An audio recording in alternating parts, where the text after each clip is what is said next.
welcome here to the post-game edition of Husker Online Post-Game Live. Sean Callahan, Steve Sipple, Robin Washett.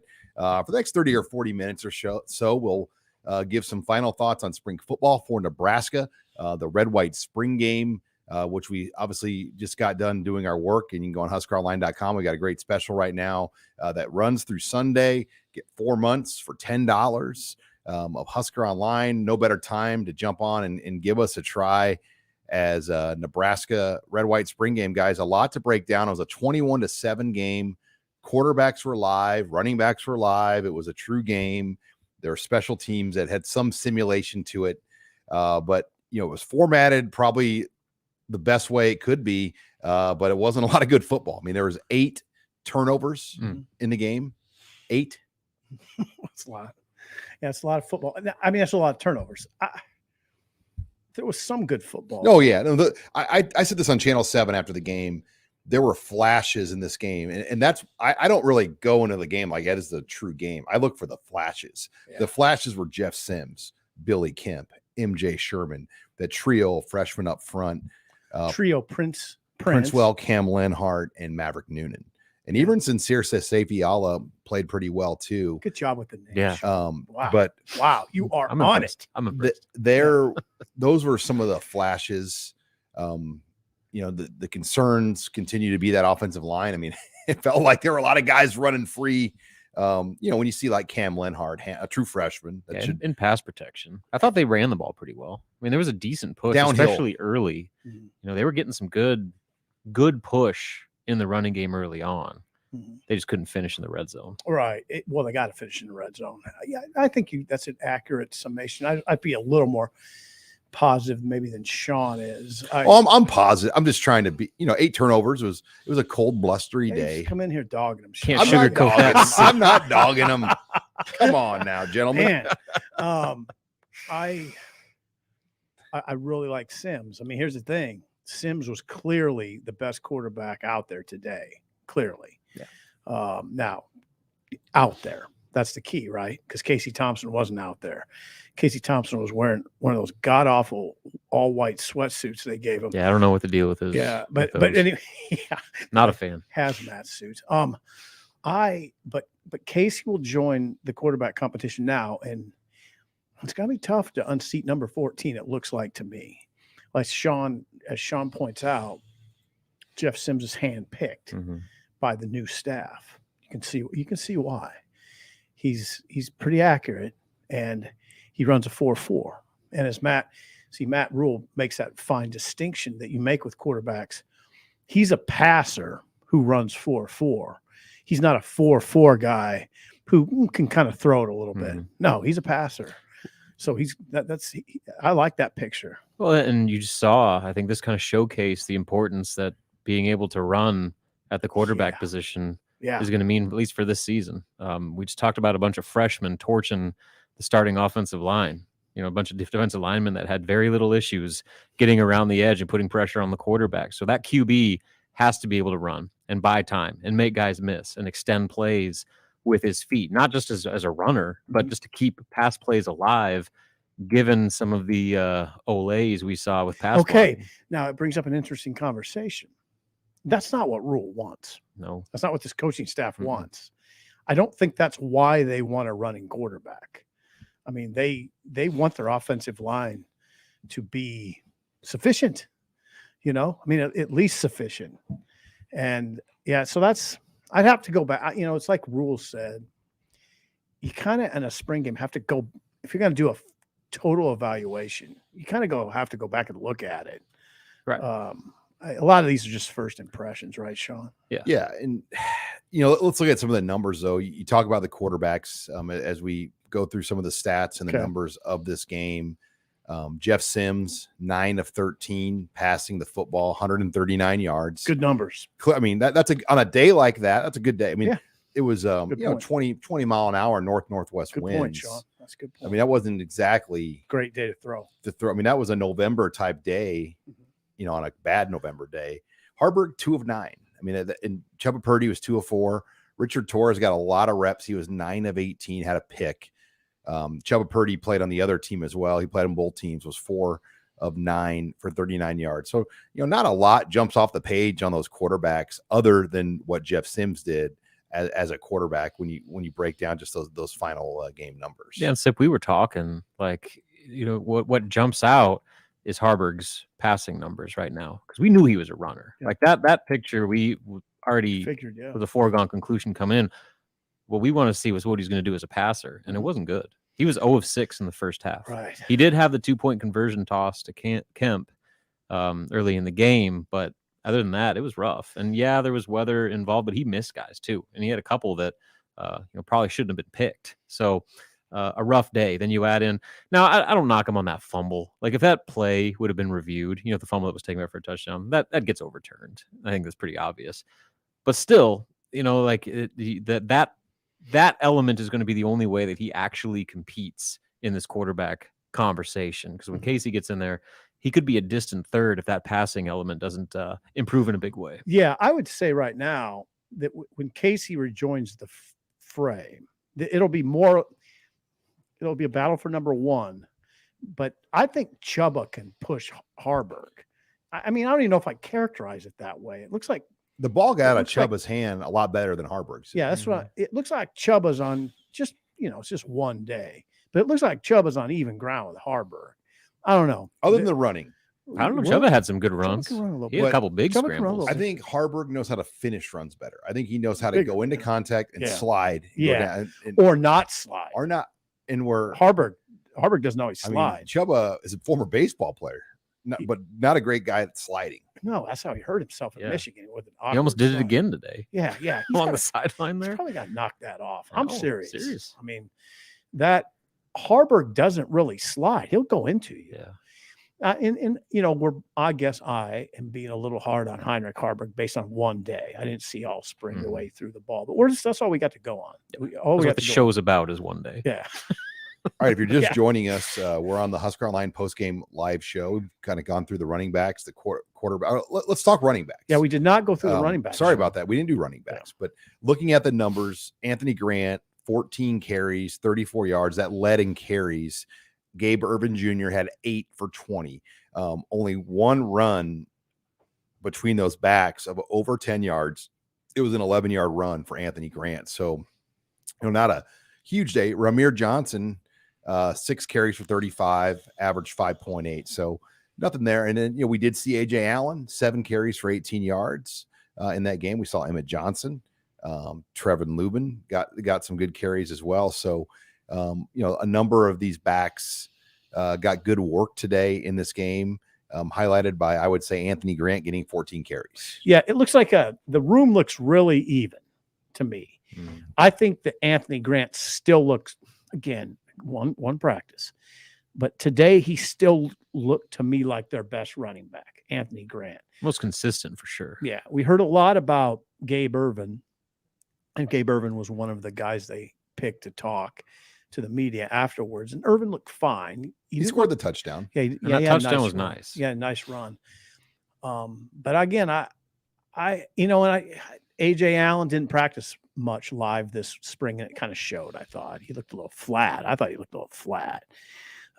the fumble. Just looked a little flat. About everybody had a fumble. Yeah, I'd say Irvin. The thing that Irvin, he doesn't look flat. I mean, he really is. He always has live legs. And I thought Anthony Grant looked like his legs were live. I like the way Grant ran the ball. I know the stats, Sean, don't pop out, but those guys look good running the ball. They have a good group. And Ramir looks good. Okay. They have a good group there. Ramir looked good running the ball. Speaking of running the ball, how about the first play of the game to the fullback, Janiron Bonner? Beautiful. Thought out. Once again, Matt Rhule. Beautiful. They found something in Bonner. Bonner, but the first play to the fullback, stop the game, call timeout, give it the ball to Frank Solich. That was beautiful. The whole execution of that was flawless. Well, I hope you wrote about that. I haven't got my story done because I've had too much to do to get ready for we have 7 recruit spotlight interviews to do. Well constructed for sure, Sean. By Trev Alberts. That might be in the rundown. My rundown Monday, I have more time. I need 3 or 4 hours to write. I don't have that today, unfortunately, but that's going to go in the rundown for sure. Thank you for making me feel guilty for trying to run the ship here. You hit a nerve on that. Yeah, I like it.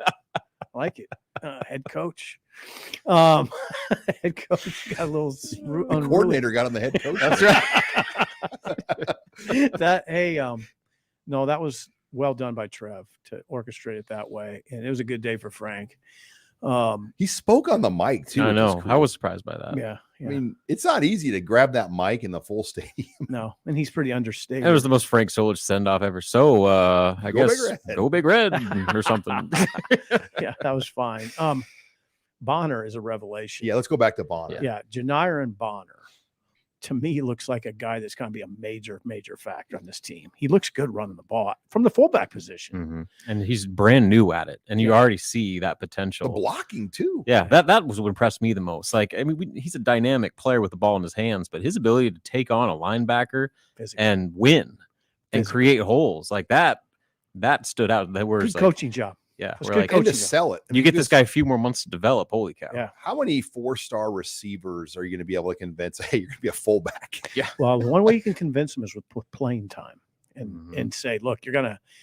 Well, like Rhule pointed out, you can give him the ball in the belly option, and you can run him on an option route.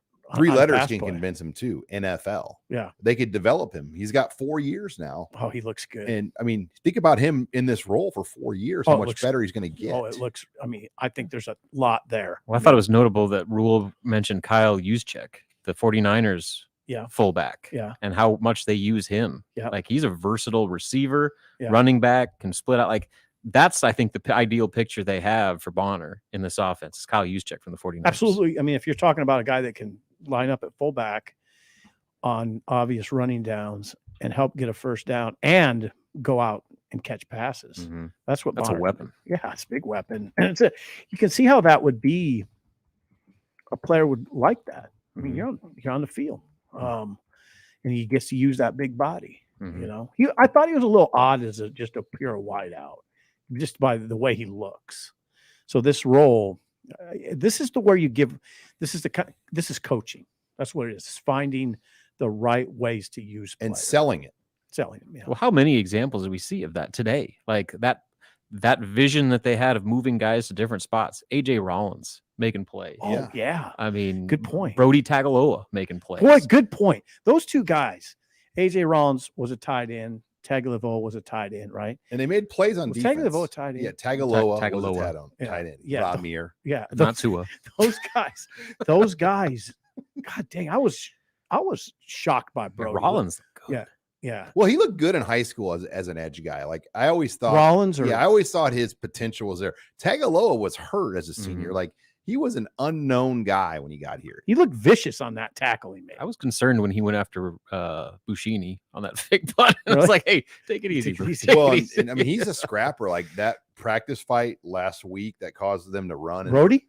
He was the guy involved. Good. That's good. I mean, I'd like to hear that. Like, he's got fire for a Good. young guy. That's so good. That's great to hear. Brody Tagaloa, a lot of positional moves jumped out. I want to move to the receivers, the tight ends, as we continue down the stat check. I want to start the conversation with Billy Kemp and then Marcus Washington. I mean, those are your top 2 receivers on this football team right now. No period. Doubt. No doubt, Sean. Kemp, as expected. Washington was fine. He looks good. It's again a very limited sample size here. What did Washington finish with, Sean? 3 for 42. Yeah, very limited sample size. Kemp is about exactly what I expected. Made it look simple. Yeah, and you can use him in a lot of different ways too. You could line him up in the backfield. You can line him up in the slot. You can put him wide. There's a lot you can do with natural punt returner too. Even he didn't do anything, but just the way he tracked it in the caught the wind. ball, like zero like problems. Like there was no concern about him catching that. Yeah, it looked like Pac-Man Jones catching a punter. I mean, just nice, Sean. Four-year starter at Virginia. In fact, he was the only all-time leading punt returner in Virginia's history. Yeah, they got that. See, they have material here. Okay, tight end Fedoni caught a pass. 4 yards. Yeah, was that it? That was a long. Yeah, 1 catch for 4 yards. But that's big. I mean, that's big for Fedoni to get out in front of a crowd. Yeah, he didn't get targeted a lot. No. Eric Gilbert got targeted a couple times. Dropped them both. Now, I don't. I almost don't want to talk about it. Yeah, I'm not just worried about the fact that he dropped him. I'm worried about the after effect of that. Right. Like, is that going to get in his head? Right. Rhule has expressed concern. Oh, I mean, just you know what happens, Sean and Rob, you know, on social media. So yeah, they're a meme. It's all over Twitter. I don't know if it's all over Twitter, but it could be. And it can affect Rhule. I'm just telling you what Rhule has said. He worries about how that affects kids' confidence. And bam, he's in front of 65,000 people. His first time in a Nebraska uniform in front of all those people, and he drops 2. Yeah, somebody. I mean, they got to pump him with confidence now. I probably is my guess.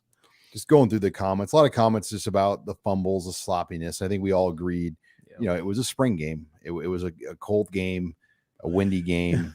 You know, it wasn't really new staff. That wasn't really designed to be a pretty spring game. No, not really. I mean, in the weather conditions and the newness and the they could have made it look a lot prettier. Let's address what Rhule said about that, about the turnovers. He said, look, we asked them to play a real game, so to focus for 3.5 hours. They haven't had to do that in a long time. And he alluded to the fact that the turnovers may have been a lack of focus in some cases. Well, clearly, guys were just dropping the ball. I mean, like they weren't even getting hit. Right. I think it was a lack of focus. And so, and then now here we go. What we get accused of, making excuses for coaching staffs. And maybe I'm doing that a little bit here. It's a new staff. Everybody's learning a new system. The players are learning a new system. The coaches are getting used to the players. It's all very new. Rhule desperately wanted to put on a good show for the fans. I was sort of surprised he didn't express more disappointment in the turnovers. Well, he did say that if there weren't 66,000 people there, he would have thrown his headset. Oh, he because did say he was that. It's like he was like intentionally like not going overboard. But if that was like a normal practice, he would have lit him up. I guarantee you. Oh God, yes. No question. Yeah. But I think there's some mitigating circumstances. I would say if I were a Nebraska fan, or I would counsel Nebraska fans, don't get too upset about that. I mean, it's not good. It's not a good look to have 8 turnovers and have the ball on the ground that much. But it's nothing to.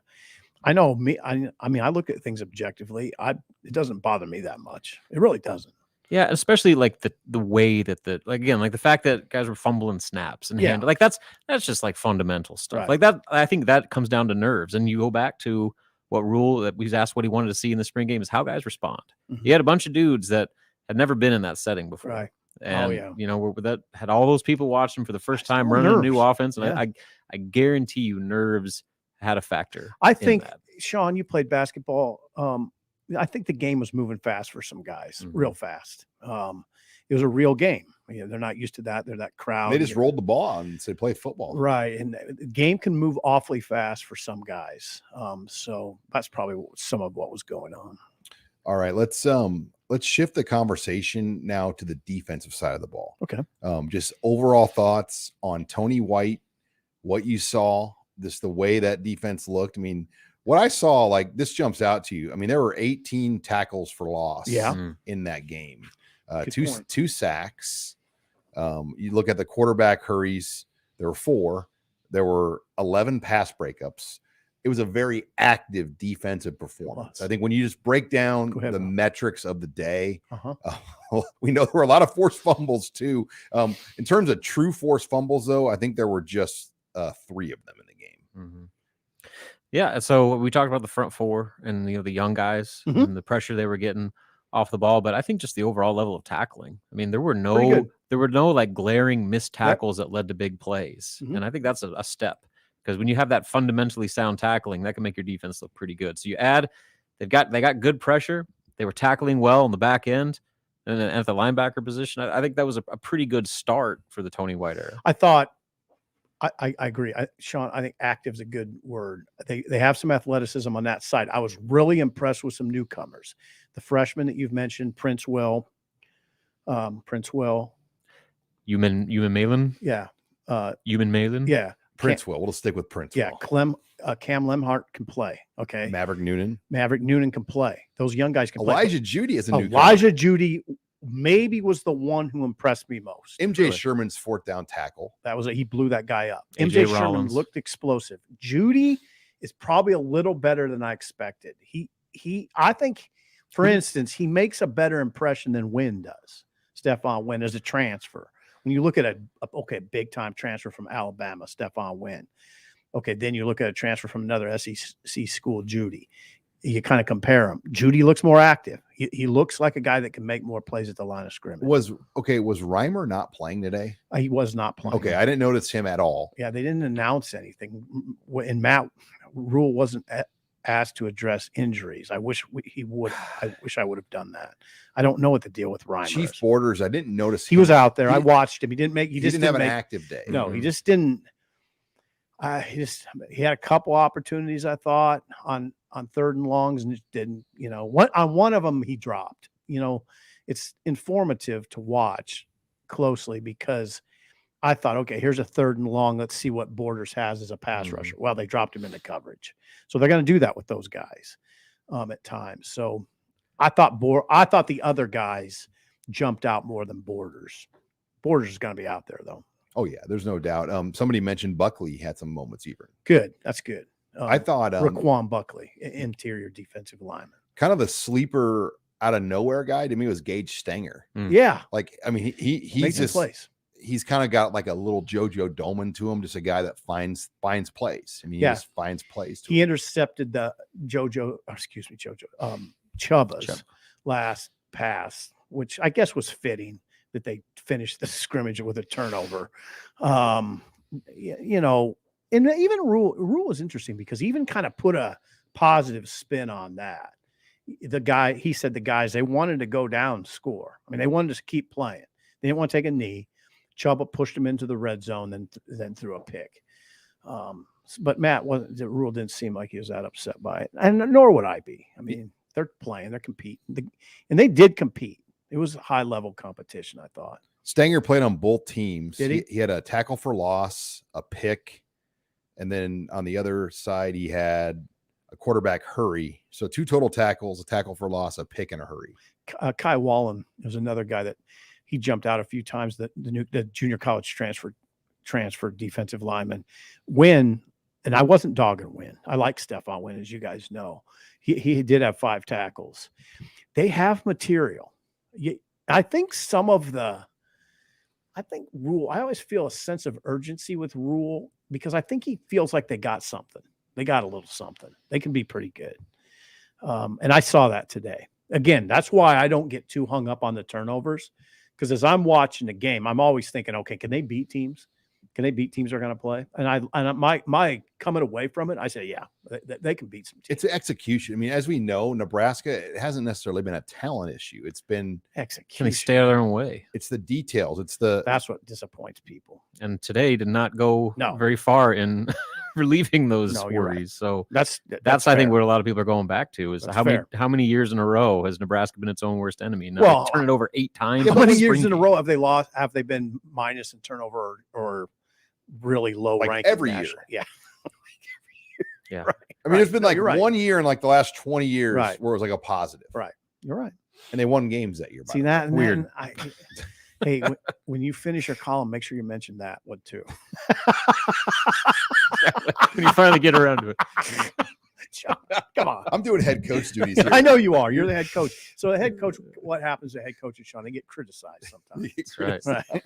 Yeah, even by their own staff. Hey, I will say though, when it's like Sims and Kemp and the top, I mean, they look fine. Like I'm not too worried. I mean, the other guys didn't look as good, but that top group looked fine. Top group. The top group looked fine. That's what I was kind of trying to say, Sean, is I'm watching the spring game thinking, okay, can they beat teams? Well, they got a quarterback. They got 2. They got 2 with a lot of experience. Casey's on the sideline. Casey Thompson, I get it. He's hurt. But they got that Kemp. Then they got Kemp. And I like Marcus Washington. So they got 2 guys there. Xavier Betts should keep coming. All those running backs. I mean, I don't see like an all-American running back, but I see 5 good ones. And they all do. That kind of goes back to they all do something different. Where they're different. AJ Allen was okay in the run game, 7 for 18. Yeah. But he also had 22 yards receiving on 2 catches. Yeah, and like one of the first plays, he had that catch out in the flat where it's like, oh, yeah, I think like it's easy explanation. If AJ Allen was a little flat, because he didn't practice much this spring, not live. So I expected him to be a little bit behind. I was really impressed with Grant. Mm-hmm. it's just one scrimmage, but I thought Grant looked like the best running back. We can't continually gloss over Ramir Johnson because he looks good. They got good running backs. Mm-hmm. They're deep there. They're not going to have a problem there. And how about that picture where, I don't know if it was a play action or not, but Sims drops back and hits Kemp on that 24-yard kind of deep cross down the sideline? I mean, that looked like a play. Yeah, well, then the sticky routes we talk about. Yeah, Sean likes those sticky routes. Well, it was a play that looked easy. And like you said, a couple of sticky routes, they were quick, decisive, and efficient. Mm-hmm. And Marcus Satterfield, if you're not familiar with what he broke that down to the high school coaches in Omaha. He did a little 20-minute chalk talk, and he showed them the concept of their offense. Like, we do a lot of these quick, easy, called sticky routes, where the progressions are easy to read. There's 1, 2, 3, 4, boom. And you even saw the running backs at times come out of the backfield. And they're going to do a lot of that too, where they cross the running backs up. And they showed film of like McCaffrey doing it in Carolina when they were there as well. So you'll see a lot of those quick, easy throws in this offense, because you win first games on executing 3rd and 6. Yeah, and the tight ends are big in that too. Mm-hmm. And they have a couple of them. I mean, I'm not going to worry about Eric Gilbert dropping a couple passes. He's immensely talented. He's really talented. Fedoni looks like he's moving well. Borkacher looked really good today. Nate Borkacher. He's got great competition on him, and he's fighting. And yeah, you can't discount Nate Borkacher. He's the leading receiver at tight end coming back. He didn't catch a lot of balls last year, but 5, I think. But man, I thought he looked good today. I mean, he's clearly a little bigger.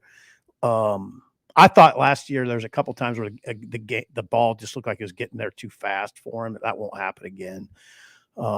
So yeah, I mean, the one line, I'm with you. That first group looks all right. And Teddy Prohaska's not out there. I'm curious, because we've kind of done the portal thing now a couple years. It's really, really difficult to find new portal guys now to plug in and get a lot out of them. They did it really hard. I mean, they did it last year with Casey Thompson to an extent. O'Shawn Mathis. Casey was here for the spring though last year. Right. But you're right. I mean, I don't know. Matt Rhule doesn't really. He doesn't seem like he doesn't want to talk about the transfer portal, And this week, and that's going to lead me to my next part of the conversation. What's next now for Nebraska? And how do you handle this week? Because we all know the situation with the scholarship numbers, where they're at. They're 13 over the number of 85. If they want to add any more transfer players, they're going to have to take more than 13 guys off this roster.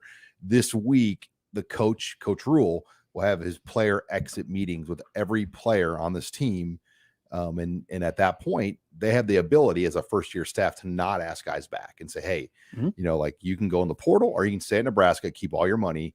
These are your options. And those are not going to be easy conversations to have with guys. Well, the few will be tough. Some will be easy, some won't. But how many guys will stay? Mm-hmm. How will this all go down? Will it start happening Monday? I mean, I think a lot of people are intrigued, because Nebraska's never been in a situation like this with the numbers, because you really can't be, other than a year like this, when the head coach has the ability to make these moves because of that coach change rule. Yeah. So now the question is, will there be any surprises? That's what you wonder, right? Names that kind of pop out to you, like a Casey Rogers. Yeah. That kind of came out of left field, Mm-hmm. right? When he went to Oregon. Well, he went into the portal, eventually went to Oregon. Yeah, will there be any of that? Anywhere you look at it and go, ooh, or let's put it this way, anywhere you will look at them and go, ooh, that hurts. Mm-hmm. That hurts. Like, I mean, just spinning wheels here, but like Luke Reimer. No, he No. went nowhere. He signed an NIL deal. Yeah, he did. Yeah. He just that's would one kill like you. last year. Oh, it would hurt you bad. Yeah. Where he could just be like, you can't lose him. I'm going to go to Kansas State now or No, something. Like, no. I'm just saying, like, that's the kind of stuff like last year Yeah. when that happened. That would have been like that, where nobody, Ernest Hausman, remember our reaction? Ouch. Yeah. Ouch. It was ouch. I mean, you don't want that, but the reality is something like that's going to happen about Yeah, it. Sean, I hate to bring up names because then people think. No, yeah. How many of these moves will be forced and how many will be self-led? Yeah. And I think if you're lower and down the depth chart, it's hard to like leave, because you're not going to get as good of a situation probably elsewhere. Yeah, it is. Now, you mentioned in your 3-2-1, I think last week, some position groups where you could see it. And I think the secondary, they're so loaded up there Mm-hmm. that there could be a pretty good player, a scholarship player that you look at and he might go. Sure, there'll be a quarterback. Quarterback's pretty obvious, I think. I think running back you look at and say, are those guys going to stick around? I don't know. I don't know any information. I don't have any inside information about that. But those position groups, running back, quarterback, a receiver even, they have some depth there. They have some guys that may not Got a bunch of guys coming in too. Right. So what else? What other positions, Sean? I mean, you mentioned quarterback. Yeah, DB. In DB. DB, receiver, linebacker, inside line. Inside. Yeah. Well, it's a few young guys. There's a handful of young guys. There's just a few guys on there that you just don't really know what their roadmap is at this point. There's a handful of younger inside linebackers. I mean, it's pretty bunched up there in that middle. Yeah, that you just don't. You could see one of those pop out. And and somebody in our site, we brought this up earlier in the week, Sugarland Husker, the rule states that a coach, and I don't really quite understand this, but if you transferred into Nebraska last year, you can't evidently be a part of this coach change transfer rule, which I don't quite understand because in a world that we live in, like, it doesn't seem like there should be any. So I'll be curious if that is indeed an enforceable thing, because there are some guys that transferred here maybe a year ago that may not fit what's going on. And you would think that they could leave if they wanted to leave. Yeah, I think when it comes down to it, you can get a waiver. Like, you get a waiver for anything. Now there's more hoops you got to jump through. Like, it's more of a formality. I think so, Robin. But Rule made it sound on, for instance, like Eric Gilbert, that he hasn't got a waiver yet, and that was kind of like, whoa. Yeah, he hopes it happens, but he kind of left open the possibility of it not happening. So you can never tell. I mean, I just can never tell with the NCAA. All right, guys. Final thoughts here. We got 7 recruit spotlights we got to tape here, Steve. So, okay, Sean. One more note: we were talking about who's the other corner was going to be. It was Hartsock. Well, okay, it's Hartsock. Opposite Newsome. Okay, but on the radio broadcast, our friend and colleague David Benning mentioned about Hartsock eventually maybe moving back to a safety role. So he has that versatility. I think Hartsock can play both. Yeah. And a lot of it's Buford. I think a lot of it depends on that. How well Buford comes back. Yeah. It's interesting too, because Buford can play corner. Yeah. I got a couple interchangeable guys there. Yeah. They got to commit today too, by the way. Yes. Willis McGahee. Yeah. Willis McGahee, the fourth. Son of Willis McGahee. Kind of, I want to say a surprise because it's his second visit to Nebraska this spring, but it is a surprise. I mean, I don't think we were expecting at 10 a.m. as we were getting ready to leave our house to come to the spring game that Willis McGahee was going to commit. So that's a big addition. It kind of fits the linebackers that they want. And we're going to talk to a couple more for recruit spotlight, but they're all like 6'2" guys that can run. Willis McGahee, whatever. Willis McGahee's kid committing on the day that Frank Solich was being honored. I mean, if you would have said that was going to happen in 2001. God, think about that, Rob. Good point. There's some symmetry. Yeah, exactly. It all came together. Yeah. Stars aligned. Odds. God, isn't that odd? But Brandon Baker back, Aiden Braylon, his defensive lineman's coming up here. We'll talk to him later on Recruit Spotlight. Dylan Williams, the other linebacker from Long Beach Poly. I didn't see Carter Nelson. I know he's supposed to be here. I didn't get a chance to eyeball Carter today. We'll hear from Kamar Mathudi on Recruit Spotlight here today, a 4-star linebacker out of Los Angeles, Campbell. Brian Robinson was a surprise 4-star visitor that we didn't have down today that was here out of Ohio. He's the 4th-ranked player in the state of Ohio. Jiminy Christmas. Our RPM right now leans towards Michigan and Kentucky, but he was on campus. So and then Kamir Prescott, we'll talk to him as well later on Recruit Spotlight. So it's going to be fun night as we're just getting started here. And those interviews, we won't run live. We'll post them kind of one by one here on the channel. Okay. Excellent. So what's on the docket next? What did you write about, Sip? Give everyone. Well, I just wrote that inevitably in spring games, there's good news, bad news, a lot of good news, bad news propositions, no matter what. I mean, you can just look at the turnovers. Yeah, it's bad news that they turned it over 8 times. Unless you're on the defense, then it's pretty good news, right? You got your hand on a lot of footballs. That's good. There's always a lot of those sorts of scenarios where you come away with mixed emotions. Every spring game I think I've ever seen, I come away with mixed when you're emotions. playing your own team, right? You're going to be excited about the young D linemen that showed all the flashes, but you're going to be concerned about the O line and their inability to block them. Right. Like, Now, that's the problem. That's the problem. Now, the one thing though, and I just don't. I try not to make it too tough. In the sport of football, the quarterback. I always think when I assess a football team, I look at the head coach first, then I look at the quarterback. I skip over the coordinators, then I'll go to the coordinators after the quarterback. I like that quarterback picture. I liked what I saw. Sims is calm. He runs the operation pretty well. I think he had one fumble. He had the exchange problem with the fullback.